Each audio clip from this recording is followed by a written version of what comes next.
अस्सलाम वालेकुम, मेरा नाम है ज़ीशान उस्मानी।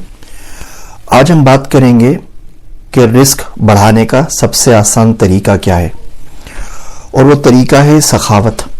यकीन जानिए, जितने ज़्यादा आप सखी होंगे उतनी आसानी से रिस्क आपके पास आता चले जाएगा। और ये सखावत की सिफ्त हम पाकिस्तानियों में से रोज़ बरोज़ कम से कम होकर चली जा रही है। मेरे एक मेंटर थे मौलाना अब्दुल रहमान साहब, तो मैं घर से कराची गया, प्रिंसटन यूनिवर्सिटी में जॉब लगी लैब असिस्टेंट की, 6000 रुपये तनख्वाह थी। तो ज़ाहिर बात है 6000 में गुजारा बड़ी मुश्किल से होता था। तो मैं एक दफ़े उनके पास गया, मैंने कहा सर जी 6000 में गुजारा नहीं होता, मैं क्या करूँ। मैं सोचा वो बोलेंगे कोई अप स्किल करो, कोई और जॉब कर लो साइट के ऊपर, कोई वजीफा वगैरह देंगे। तो कहने लगे कि खर्चा पूरा नहीं होता। मैं कहा नहीं। तो कह रहे ऐसा करो खर्चा बढ़ा लो। मैं कहा मौलवी साहब दिमाग ख़राब हो गया है, क्या हो गया है, 6000 रुपये पूरी नहीं पड़ते, आप कह रहे हैं खर्चा बढ़ा लो। तो कहने लगे हाँ, किसी और का रिस्क अपने रिस्क से कनेक्ट कर लो, और कुछ नहीं कर सकते, बाजरा लेकर आया करो और चिड़ियों को परिंदों को खिला दिया करो, उनके लिए पानी का थाल रख लो। कोई गरीब बेवा कोई देख लो जिसको 200-250 रुपये की मेडिसिन लेके दे दिया करो। किसी गरीब बच्चे को जो गुब्बारे बेचते होते हैं बस स्टॉप के ऊपर होते हैं, जब खाना खाने बैठो तो उनको बुला करो बेटा मेरे साथ आके खाना खा लो, जो तुम रोटी लेते हो उसी में खा लो, तुम कोई बरकत हो जाती है, कोई ज़्यादा फर्क नहीं पड़ता। लेकिन खर्चे बढ़ा लो, अपने ज़िम्मे मान लो कि मुझे किसी को खाना खिलाना है, मुझे किसी को बाजरा देना है, मुझे किसी को पानी पिलाना है, मुझे किसी को दवा ला के देनी है, मुझे किसी का ईजी पैसा लोड करवाना है, मुझे किसी का बिजली का बिल देना है, गैस का बिल देना है, इमाम साहब को 500-1000 रुपये महीने के देके आने। इस तरह देखो रिस्क बढ़ जाएगा। और यकीन जानिए जब से इसमें अमल किया है तो अल्लाह ने बड़ा करम किया है।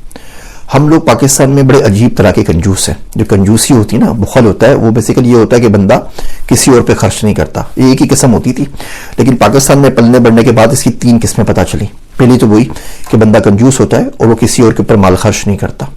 दूसरी किस्म, बंदा कंजूस होता है, वो अपने ऊपर भी माल खर्च नहीं करता, पूरी जिंदगी पैसे कमाता रहता है, जोड़ता रहता है, और उसके बाद उसको ये फिक्र हो जाती है कि अब टैक्स कैसे बचाया जाए। फिर बाकी जिंदगी उसकी गुजर जाती है टैक्स बचाने की स्ट्रेटजीज पे काम करते हुए। तो ना वो किसी और के ऊपर खर्च करता है, ना अपने ऊपर खर्च करता है। मेरा दोस्त अब्दुल्ला कहता है कि मोटा आदमी अपनी कब्र अपने दांतों से खोदता है। तो मैं उसको कहता हूँ कि जो ये अक्लमंद आदमी होता है ना, ये अपनी कब्र अपनी अकल से खोदता है, बस पे लगा रहता है, स्पाइडर की तरह वेब बुन रहा होता है, रेशम के जाले की तरह। तो रेशम तो बड़ा कीमती होता है, लेकिन खुद कीड़ा मर जाता है और रेशम किसी और के काम आता है। हम सब रेशम के कीड़ों की तरह लगे में पैसे जमा करते रहते हैं अपनी औलाद के लिए, आने वाली नस्लों के लिए, और खुद उसको यूटिलाइज नहीं करते। तो पहली किस्म कि बंदा किसी और के ऊपर पैसे खर्च नहीं करता। दूसरी किस्म कि बंदा अपने ऊपर भी अपने पर कमाए हुए पैसे खर्च नहीं करता। तीसरी किस्म बदतरीन है जो हमारे माशरे में पाई जाती है कि कोई दूसरा आदमी तीसरे पे खर्च कर रहा हो तो भी आपको दुखना शुरू हो जाता है। हाय हाय देखो, बंदे ने फलां में बिला वजह दावत कर दी 20 लोगों की, और उनको ना मुर्गे और पुलाव और जर्दा खिला दिया, क्या ज़रूरत थी, चाय के पर भी गुजारा हो सकता था। आपका कोई लेना देना नहीं है, दूसरे बंदे के पैसे हैं, तीसरे चौथे पांचवें पे खर्च कर रहा है, आपका कोई ताल्लुक नहीं है, आपको फिर भी दुख रहा है। आप किसी घर में दावत में जाते हैं, आप बोलते हैं देखो उसने इतना खर्चा कर दिया, वो आपको खिला रहा है, आप उसके पास से खा रहे हैं, लेकिन वो किसी और को दूसरे को खिला रहा है तो भी आपको दुख रहा है। किसी ने किसी और के साथ भलाई कर दी, वो भी आपको दुखने लग जाता है।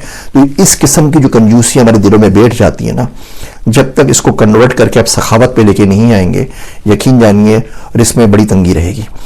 और भी रिस्क की बहुत सारी चीज़ें इससे खुल जाता है, लेकिन की फीचर मैं आपको बता दूं वो है सखावत। लोगों को देना शुरू करें, आना शुरू हो जाएगा। इल्म और पैसा जब तक खर्च ना किया जाए ना, तब तक जमा नहीं होता। मैं फिर कहता हूं, इल्म और पैसा जब तक खर्च ना करें जमा नहीं होता। उम्मीद करता हूं छोटे छोटे रिमाइंडर्स आपकी ज़िंदगी में किसी न किसी बदलाव का बाइस ज़रूर बनेंगे। अगर आपको ये छोटे छोटे रिमाइंडर्स पसंद आते हैं तो मुझे कमेंट में ज़रूर बताया करें, वरना मैं आप लोगों का टाइम ज़ाया ना करूं। मेरे वास्ते दुआ कीजिएगा। मैं हूं आप सबका ज़ीशान उस्मानी।